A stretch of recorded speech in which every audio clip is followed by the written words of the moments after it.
Okay, now we will see the next definition after subgraph. The seventh definition is path. So, path has a very simple definition. It is the alternating sequence of points and lines which begins at a point and ends at a point. બરાબર path એટલે તમે કોઈ sequence draw કરો છો કે એક begin point છે એ 1 છે અને એન્ડિંગ પોઈન્ટ છે એ 9 છે. બરાબર, તો તમે છે એ લાઈન ડ્રો કરશો તો 1 માંથી 2 ઉપર જશો, 2 માંથી 3 ઉપર જશો, 3 માંથી 4, 5, 6, 7, 8 અને 9. બરાબર, એટલે બિગિનિંગ પોઈન્ટ છે એ 1 છે અને એન્ડિંગ પોઈન્ટ છે એ 9 છે. તો એ જે અલ્ટરનેટિંગ સિક્વન્સ થઈ એને આપણે શું કહીશું? Path. So path has a very simple definition. Next definition, eighth definition is loop or closed path. બરાબર, eighth definition is loop or closed path. આ પણ બધાને ખ્યાલ જ હશે. The set of elements which starts from one node and ends at same node. જો અહીં example આપેલું છે. બરાબર, એલિમેન્ટ છે એ સ્ટાર્ટ ક્યાંથી થાય છે? 1 થી. બરાબર, ક્યાં જાય છે? 2 માં. એટલે 2 માંથી એ લૂપ છે એ કમ્પ્લીટ પાછું ક્યાં થાય છે? 1 ઉપર.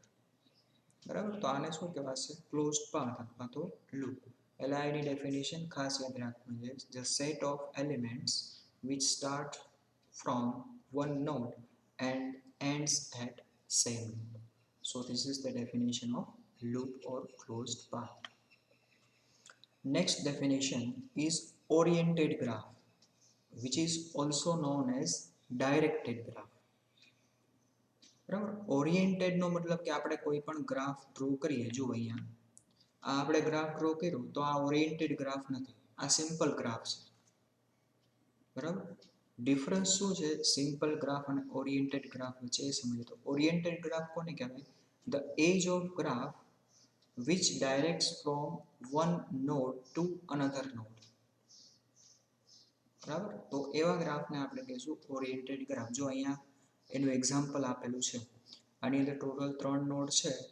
તો એ જે એજ છે, એજ અથવા તો લાઇન સેગમેન્ટ, એની ડાયરેક્શન એરોથી બતાવેલી હોય, ઓરિએન્ટેશન આપેલું હોય અથવા ડાયરેક્શન આપેલી હોય કે એકમાંથી બીજા નોડ ઉપર જવાય, બીજામાંથી થર્ડ નોડ ઉપર, થર્ડ નોડમાંથી પાછું બીજા નોડ ઉપર અને ફર્સ્ટ નોડમાંથી થર્ડ નોડ ઉપર. તો આ ડાયરેક્શન આપણે ઇન્ડિકેટ કરી with the help of arrow, તો એને કહેવાય ઓરિએન્ટેડ ગ્રાફ. બરાબર, એટલે એની ડેફિનેશન થશે it is defined as the edge of graph which directs from one node to another node. પછી સેકન્ડ ડેફિનેશન છે undirected graph. All edges do not indicate any direction. બરાબર, અહીંયા જો એક્ઝામ્પલ આપેલું છે અનડાયરેક્ટેડ ગ્રાફ. બરાબર, અહીંયા જે આપણે એક્ઝામ્પલ લીધું છે એ પણ અનડાયરેક્ટેડ છે, આની અંદર કોઈ ડાયરેક્શન આપેલી નથી. બરાબર, પછી નેક્સ્ટ ડેફિનેશન છે labelled graph. If each edge in a graph is indicated by label.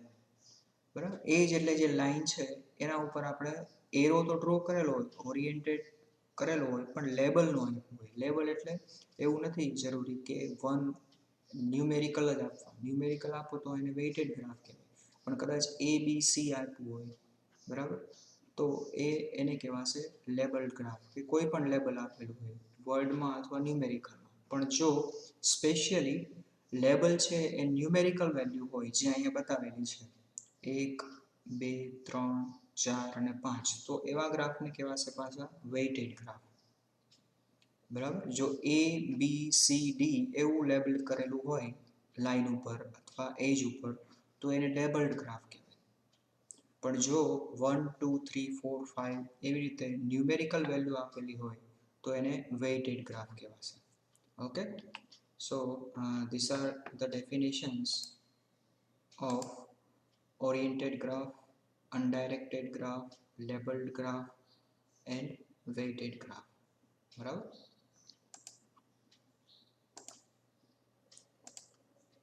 હવે આગળ આપણે નેક્સ્ટ ડેફિનેશન છે એ જોઈએ tree. This is the most important definition in terms of example. એક્ઝામ્પલની અંદર આપણે આની બહુ જ જરૂર પડશે, બરાબર. તો પહેલા તો ટ્રીની ડેફિનેશન છે એ જોઈએ. A connected subgraph continuing all the nodes of original graph but no closed path is called a tree. બરાબર.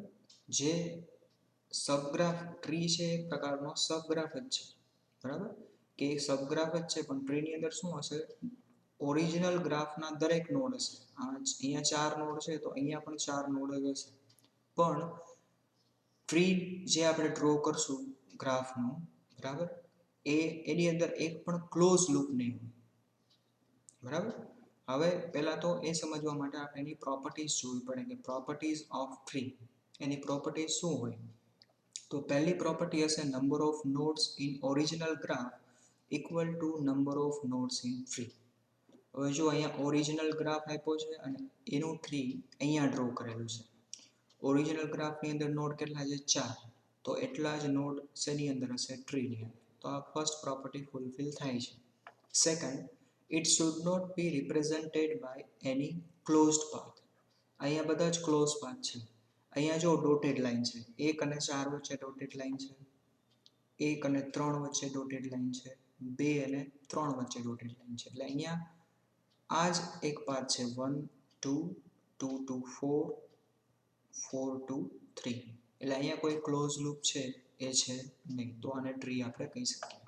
પછી નંબર ઓફ બ્રાન્ચીસ, જેને આપણે સ્મોલ b વડે ઇન્ડિકેટ કરશું, એ કેટલી હશે, b equal to n-1, where n is number of nodes. Number of node કેટલા છે, 4, તો 4 - 1 ઇક્વલ ટુ કેટલી થશે, b ઇક્વલ ટુ 3.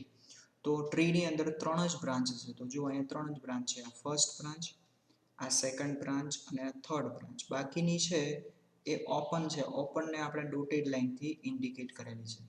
એટલે ટ્રીની અંદર કેટલી બ્રાન્ચ થઈ, 3, બરાબર. ઓરિજિનલ ગ્રાફમાં જેટલા નોડ હોય એમાંથી એક બાદ કરો એટલી બ્રાન્ચ ટ્રીની અંદર થાય. જે રિમેઇનિંગ બ્રાન્ચીસ છે ગ્રાફની એને આપણે કહીશું લિંક્સ અથવા કોડ્સ. આ જે ડોટેડ લાઇન રિમેઇનિંગ રહી એને આપણે શું કહીશું, લિંક્સ અથવા તો કોડ્સ, બરાબર.